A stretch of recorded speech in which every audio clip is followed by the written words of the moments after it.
The story of 𝐮𝐤𝐥𝐥𝐸 Tata. How did the Tata Empire start with 21,000 rupees? Imagine, today there is salt in your home's kitchen, a Tata car is running on the road outside, an Air India flight is visible in the sky, and Tata's technology is working in some office.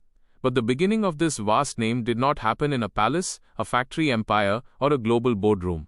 It started with a young man, sitting in colonial India, wondering why India should only remain a country that sells raw materials. The fear was of that era, when society and the British system rarely allowed Indian businessmen to dream big.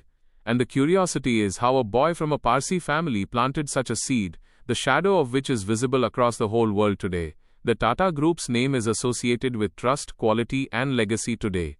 But every big name once starts with a small decision. And in Tata's story, that decision was 𝐮𝐤𝐴𝐺 Tata entering the business world. 𝐮𝐤𝐴𝐺 Tata was born in Navsari, Gujarat in a Parsi family.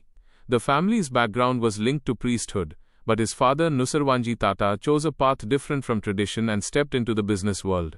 When 𝐮𝐤𝐴𝐺 was only 14 years old, he came to Bombay to join his father. At that time, Bombay was not just a city, but an emerging door to trade, maritime routes and opportunities. His studies at Elphinstone College created a new confidence in his mind. He did not want to become just a trader who learns accounts. He wanted to understand the direction in which the world was changing.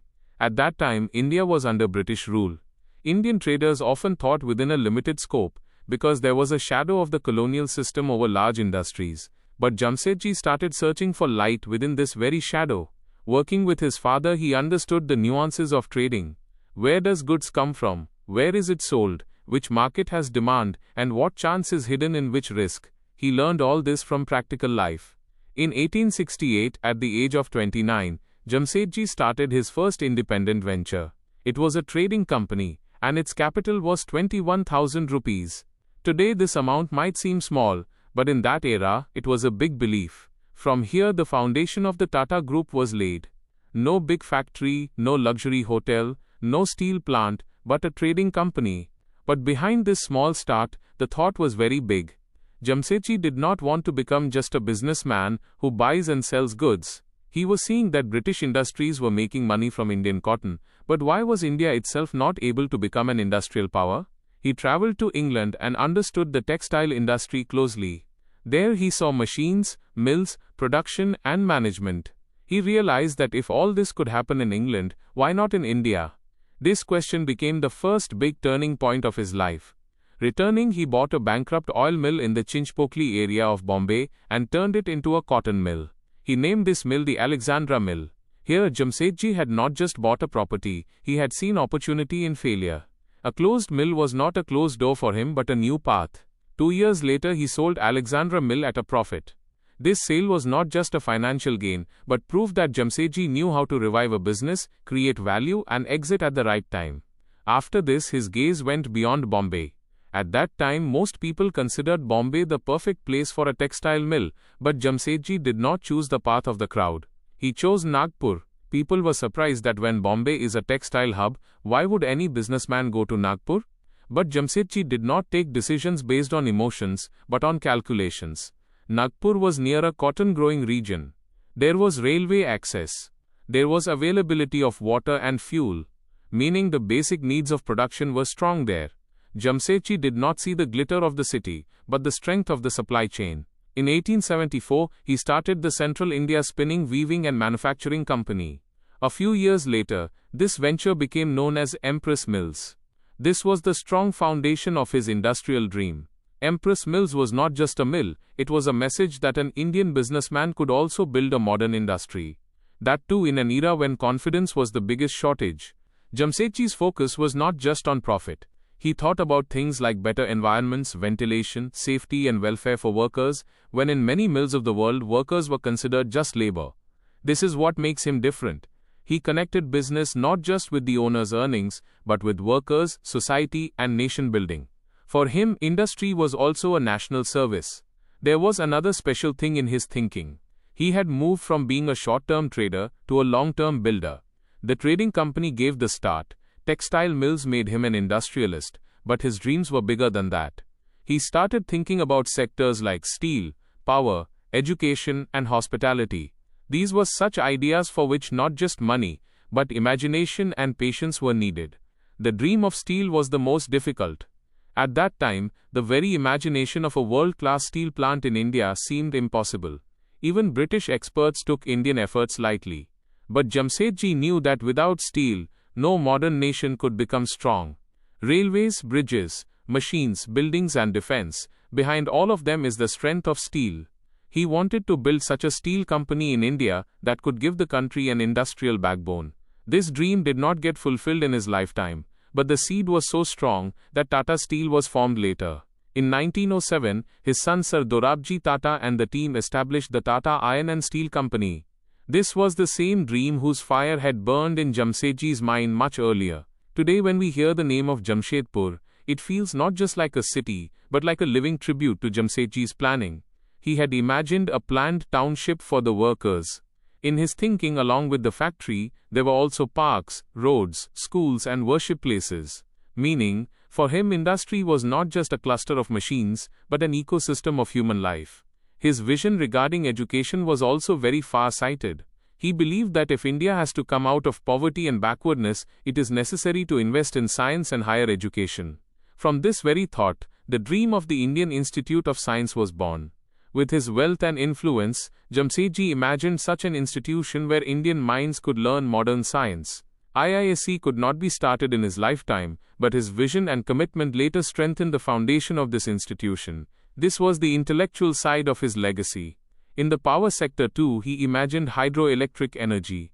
At that time, electricity was like a luxury, but Jamsetji considered it the fuel for India's industrial future. His three big dreams, steel, hydroelectric power, and scientific education, could not fully take shape in his lifetime.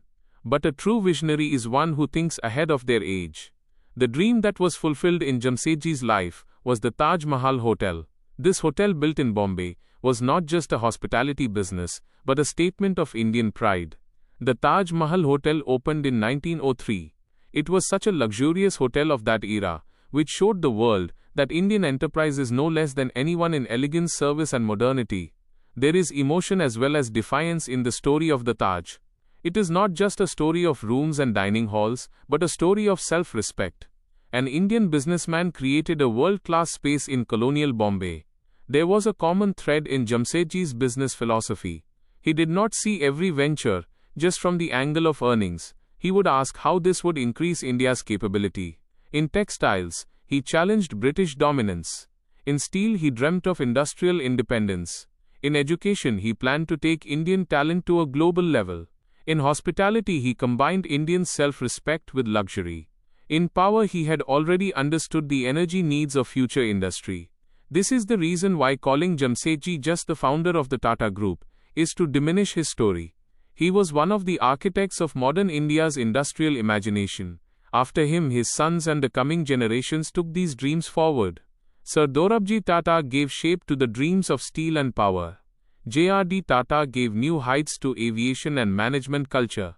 The beginning of Air India also became a part of the Tata legacy, but this work was not done by Jamsetji, but by GRT Tata in 1932. That is why every generation added its own chapter to the Tata story. The Tata Group gradually spread into sectors like steel, power, hotels, automobiles, software, consumer goods and airlines. But at its center remained the same old thinking, business with purpose. Today, from Tata Salt to Tata Motors and TCS, the Tata name is visible in different forms in common Indian life. This presence was not built overnight, but through decades of trust building. Jamsetji perhaps never thought that his trading company would one day become such a big identity.